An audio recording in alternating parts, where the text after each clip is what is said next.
안녕하십니까. 박병규입니다. 이번에 그 경운 원테이크 끝치를 제작을 하면서 상당히 고민을 많이 했습니다. 예민성도 갖춰야 되고, 또 이 정직성도 갖춰야 되고, 이렇게 해서 제작을 여러 번 테스트를 했는데요. 그 이준열 프로가 옆에서 많이 도움도 많이 주고 같이 이렇게 합작해서 이게 원테이크 끝치를 생산하게 되었습니다. 그래서 치탑은 가늘게 해가지고 예민성을 극대화시켰고요. 또 너무 예민하다 보면은 허챔비라든가 이런 게 나오기 때문에 반발력을 조금 죽여가지고 정직성을 40%, 예민성을 60% 그렇게 해서 제작을 했습니다. 그래서 반발력을 죽였다는 얘기는 뭐냐면은 우리가 낚시를 하다 보면은 뭐라고 그러면서 분명히 한 톱에 놔뒀는데 뭐라고 그러면서 다시 내려가야 되는데 내려가질 않아요. 반발력이 좋으면 내려가지가 않습니다. 내려가지 않으면은 2차 입질을 못 보겠죠. 그래서 조금 반발력을 죽이면은 그런 에러를 줄일 수 있기 때문에 그 중점을 둬서 제작을 했습니다. 그리고 이번에 그 제가 설명드리는 건 찌탑 낚시에 대해서 말씀을 드릴 건데요. 찌탑 낚시는 적점을 찾기 위한 고급 기술입니다. 오링을 여러분들 낚시하다 보면은 안 나오는데 예를 들어서 허챔질 나온다고 오링만 낀다고 나오는 게 아니잖아요. 오링 끼면 다 잘 나와야죠. 그게 아니거든요. 근데 탑낚시는 뭐냐면은 분명히 내가 두 톱을 맞춰놓고 낚시하는데 뭐라고 하면서 울렁울렁 돼요. 그래서 사람들이 한결같이 무겁다고만 생각을 하거든요. 무거운 게 아니라 적점이 안 맞아서 그런 거예요. 그럼 이때 살짝 한 메디만 더 올려다 보면은 편대가라든가 수에벨이 바닥에서 달랑말랑 할 때 찌탑을 올리면은 그게 살포시 잡아주거든요. 안정감 있게. 그러면 거기서 예신과 본신을 동시에 맛을 볼 수 있는 겁니다. 그래서 찌탑 낚시 기법은 고급 기법이라고 보시면 되겠고요. 뭐 세목을 냈던 네목이든 관계 없습니다. 적점이 안 맞으면 올리다 보면 어느 시점에 가서는 그림같이 올라올 때가 많아요. 그래서 예를 들어서 오링 끼는 거하고 오링 끼는 건 예를 들어서 여러분들 낚시하다 보면은 오링 끼면은 안 나오는 고기도 다 잘 나와야죠. 낚시하다 보면 궁금한 게 많잖아요. 너 오링 몇 개 꼈어? 아, 나 몇 개 껴서 나오더라. 근데 따라 한다고 그게 나오는 적은 없잖아요. 다 잘 나와야지. 근데 찌탑 낚시는 한 탑 나와서 울렁울렁 대고 안 나와. 그래서 사람들이 한결같이 무거워서 뚝 떨어지면 무거워서 못 올린 줄 알거든요. 그때 울렁대는 거를 줄이기 위해서 한 탑만 올려보세요. 그러다 또 울렁대면 한 탑을 올려봐요. 그러면 적점이 달랑말랑 최종 하단 뽕돌이 달랑말랑 하는 걸 갖다가 찌탑을 올리다 보면은 딱 안정감이 있대. 그때 붕어가 편안하게 먹는 입질이거든요. 그 찾아가시는 게 적점입니다. 그래서 찌탑 낚시는 적점이라고 보시면 되겠고요. 그리고 이제 낚시하시다 보면 이제 궁금한 게 많이 있었을 거예요. 그럼 궁금한 거 있으면 제가 설명을 드릴게요. 궁금한 점이 있어서 질문 드리는데요. 그 카본 탑하고 그다음에 전자찌라고 하죠. 투브 탑하고의 그 마디 간의 무게 차이가 편차가 많이 나는지 궁금합니다. 우리가요. 요즘에는 오링이 좀 미세 오링까지 나오잖아요. 그러면 예를 들어서 그게 궁금하다 보면 이제 수조통에서 비교를 해보면 돼요. 네네. 찌탑 굵기, 굵을수록 둔하거든요. 네네. 그러니까 예를 들어서 지금 카본탑 같은 경우는요. 내가 수조통에다가 바늘 없이 딱 여기다가 맞췄어요. 네. 그 오링 하나를 껴도 무거워 하고 똥 내려가. 하나 더 끼면 무겁네 하고 내려가야 되거든요. 네네. 그 예민해야 되잖아요. 그렇게. 예. 근데 튜브 탑이나 치탑이 굵은 전자탑 같은 경우는요. 여기다 놔뒀다가 오링 하나 껴도 내려가는 동 많은 동. 카본탑 같은 거 톱이 얇은 거 하나만 껴도 한 톱씩 쭉쭉 내려가는데 네. 전자탑이나 튜브탑 같은 경우는 하나 껴도 간에 기별도 안 가요. 중짜 오링이라고 그러면 한 0.018 정도 나가잖아요. 네네. 그 두 개를 껴봐요. 두 개를 껴도 한 탑을 못 내려가요. 그만큼 예민도가 떨어진다는 얘기겠죠. 근데 그게 낚시가 안 된다는 건 아니에요. 입질 좋을 적에는요. 네. 입질 좋을 적에 보면은 그런 것도 올리는데 입질의 지수가 있어요. 1에서 10까지를 보자고요. 우리가 입질 빈도수가. 네. 1에서 10까지를 봤을 적에 10이라는 숫자는 몸통같이 찍는다고 보면은 1이라는 지수가 나왔을 때에는 한타 반매디 점입질이라고 보시면 돼. 네. 근데 가령 하루 왼종일 점입질이 벌어질 때가 있어요. 네. 근데 그나마 카본탑이 얇은 거는 그나마 표현이라도 살짝 눈곱망이라도 벌어지고 그러는데, 과연 이런 입질이 지수가 1이라고 봤을 때에 탑이 굵어오는 그런 입질이 표현이 되겠습니까? 안 되겠죠. 네. 우리가 아까 전자에 말씀드렸다시피 세 탑을 맞춰놓고 우린 중자 2개를 껴도 내려가지도 않잖아요. 네네. 근데 이런 탑 고감도 찌탑 같은 경우는 하나만 껴도 이렇게 쭉쭉 내려가거든요. 네. 이렇게 민감해야죠.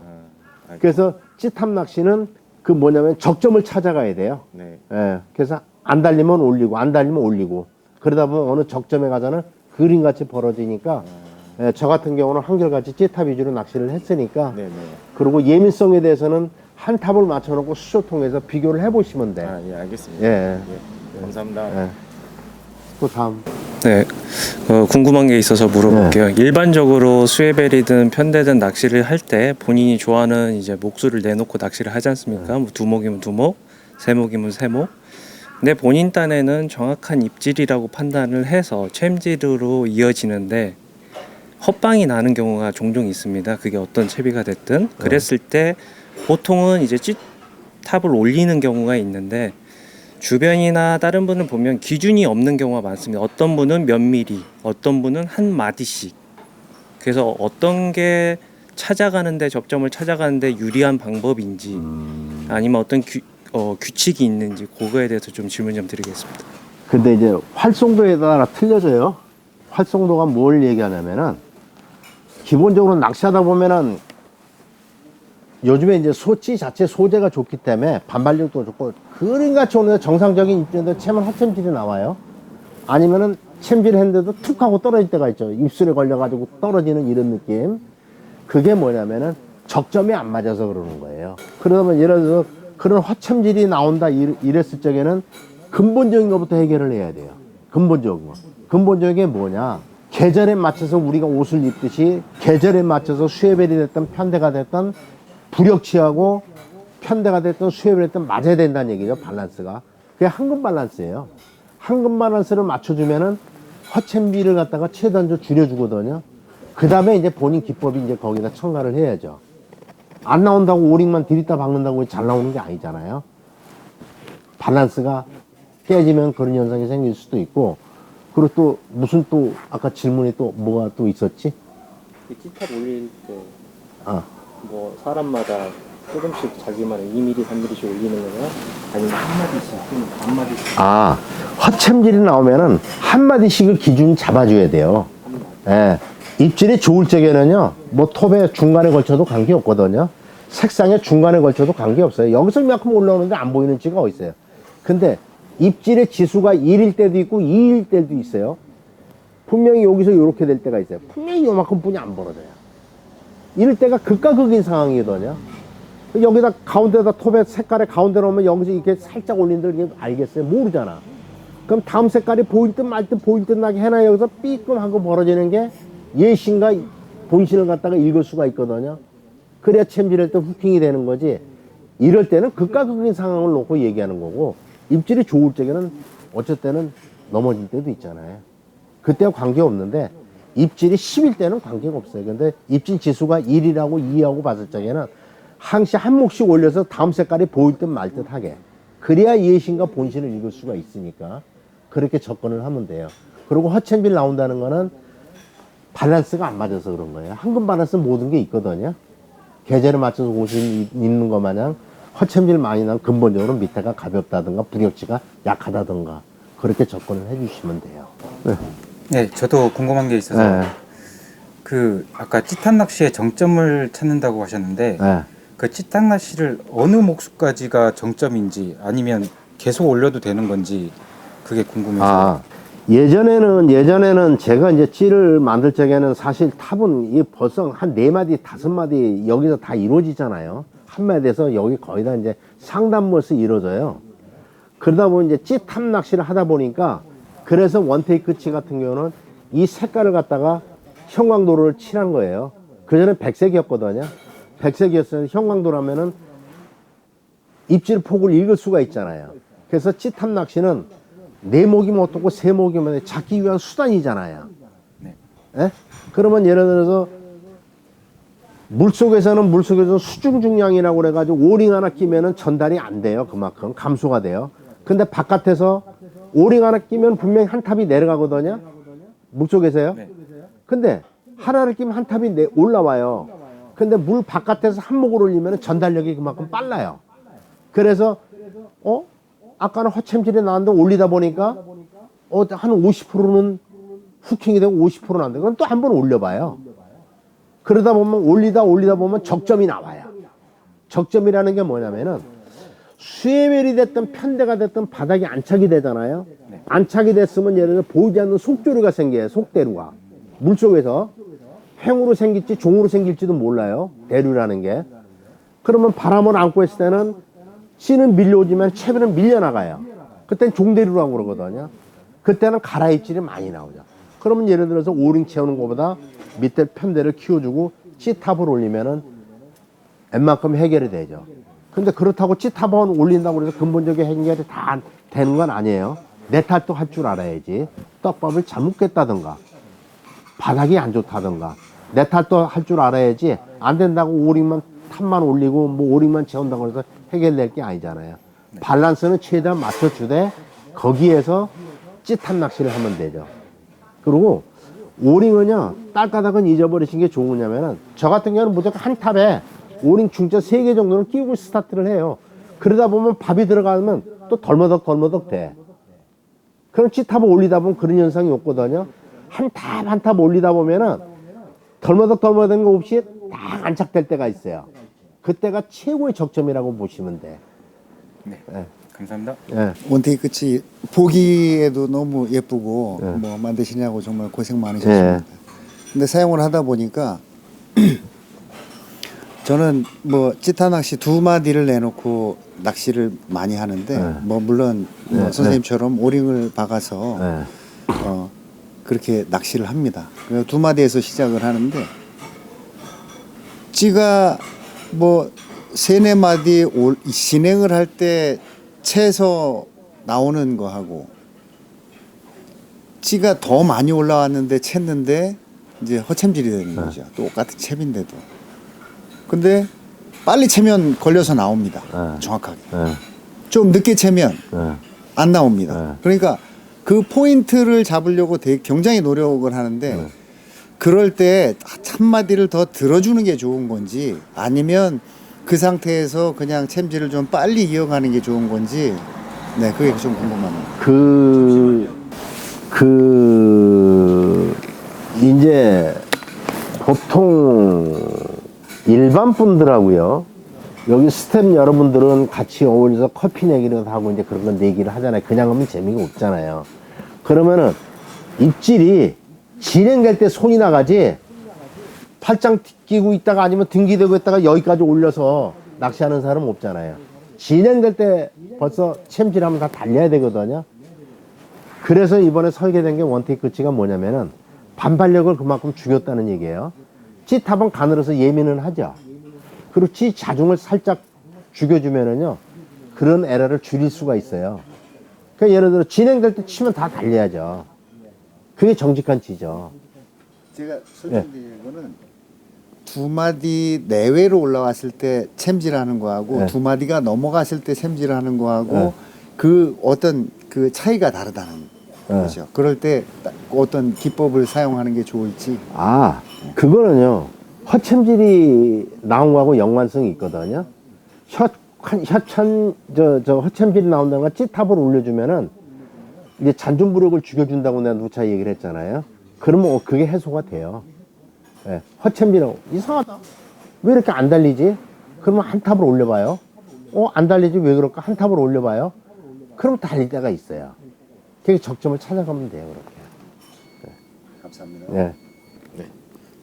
제가 또 궁금한 게 있어가지고 질문드리는데 이제 통상 이제 적점을 찾는다고 말씀하셨는데 적점을 찾을 때 저희가 찌탑을 올려서 채목 내목을 올리니까 괜찮다 잘 나온다라고 했을 때 그거를 오링을 넣고 찌탑을 내릴 때 그 상호관계가 좀 어떻게 될 수 있는지. 오링을 이제 그 오링을 채우면은요 전달력이 그만큼 이제 늦기 때문에 찌탑을 올리거든요. 저 같은 경우는 이제 그 실질적으로 경험을 했잖아요. 이제 그 예전에 한 뭐 20년 전에는 뭐 이게 메이저급 대회가 많이 있었거든요. 그럼 저는 현장에서 급한 마음에 초를 다투잖아요. 뭐 1등이 그때 당시 1,000만 원이면 엄청 큰 돈이었거든요. 큰 상금이었거든요. 그럼 핀돌에서 벌려가지고 오링을 끼다 보면은 부러질 때가 있어요. 시간은 금과 같은 시간인데. 그래서 핀돌에다 오링을 채워가지고 예를 들어서 불안하니 찌탑을 올리면은 시속이 더 있거든요. 그래서 그러다 보니까 해보니까 찌탑 낚시를 하다 보니까 오링 끼우는 것보다 전달력이 더 빨라요. 접근성이 더 빠르고. 그래서 안 달리면 안 달릴 때까지 올리다 보면은 적점 낚시가 오링을 몇 개 채워야 될지 적점이 나올지 몰라요. 물속 상황. 근데 이제 찌탑을 한 매디 한 매디 올리다 보면은 이상하다? 안 나오던 것도 그냥 그림같이 올라올 때가 있거든요. 그걸 한번 체험을 한번 해보시면 될 거예요. 그렇게 접근 한번 해보세요. 그러다 또 나중에 또 시간 되면 또 뭐 또 우리만이 또 같이 공유해가면서 낚시할 수가 있잖아요. 감사합니다. 또뭐 질문하실 분. 이제 추가 질문. 저희가 보통 이제 낚시를 하다 보면요, 그 먹이 흡입을 할 때 보면은 찌가 살짝 움직이잖아요. 근데 예를 들어서 살짝 움직였을 때는 이제 살짝 올렸을 때 챔질하면 보통 헛방이 많이 나오잖아요. 그러면은 그거는 밑에 하중이 가벼워서 그런 건지 그거 좀 알고 싶어서. 그 밑에 체종 수해벨이 됐던 편대 같은 건 바닥에 편안하게 안착이 되지 않아서 그러는 거예요. 네. 찌는 올리려고 이제 관상의 힘 때문에 자꾸 이제 올리려는 힘이 있죠. 네. 근데 미끼를 항시 똑같은 크기로 해서 똑같이 집어넣어 버리면 항시 제자리에 떨어지거든요. 어쩔 때는 크게 달고더라고. 예를 들어 집어한다고 크게 들어가면은 분명히 사각이 져요. 사선이라고 그러잖아요. 네. 사각의 폭이 크면 클수록 찌는 덜머덕 거리면은 찌는 미끼는 바늘하고 밑에 거는 앞으로 당겨오잖아요. 찌는 올라오고. 네. 그러면 미끼하고 바닥하고 바늘하고의 거리는 많이 벌어지거든요. 네. 그래서 그런 이제 사각도 중요하지만은 미끼의 크기라든가 허챔질을 줄이려고 그러면은 예를 들어서 밑에가 가볍기 때문에 근본적인 해결이 안 돼서 그러는 거예요. 알겠습니다. 예. 근본적인 해결을 먼저 해줘야 돼요. 네, 알겠습니다. 지금 예를 들어서 겨울인데 뭐 수입이 됐든 편대가 됐든 뭐 1g 뭐 이렇게 안 되는 건 아니에요. 지금 같은 계절에도 잎이 좋을 때는 막 그게 막 몸통 찍고 그러거든요. 근데 어쩌다가 한번 이제 지금 같은 계절에는 마리수도 여름보다 떨어지잖아요. 네. 극과 극인 상황이 연출이 되잖아요. 그때는 살짝 한 단계. 그래서 찌도 다양하잖아요. 부력치가 내려오고 밑에 수입이 됐든 편대가 됐든 한 단계 내려오면은 아마 극복이 될 거예요. 네, 알겠습니다. 네, 모처럼 뭐 이렇게 좋은 시간을 가졌고요. 뭐 이제 낚시하기 전에 예습이라고 보면 되겠죠. 그러니까 현장에서는 예를 들어서 상황이 발생될 때 그때 또 질문을 받아가면서 실습하는 위주로 해가지고 현장에서 이럴 때는 이렇게 하는 게 좋겠다. 그런 질문도 한번 받아가면서 같이 물가에서 찌를 바라보면서 한번 공유를 한번 해보죠. 예.